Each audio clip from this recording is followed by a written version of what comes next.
This may sound defeatist. Cooperate with the inevitable.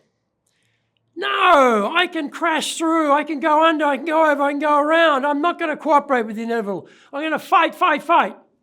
Fantastic. Love that.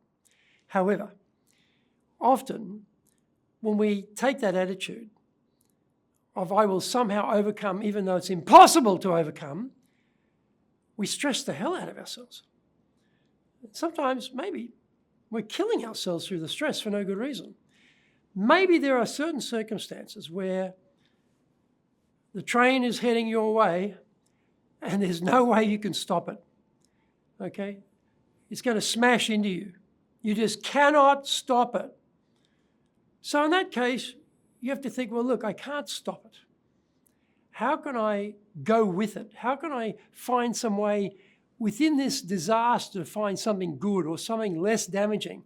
Or how can I try and restrain parts of it or eliminate parts of it if I can't eliminate the whole thing?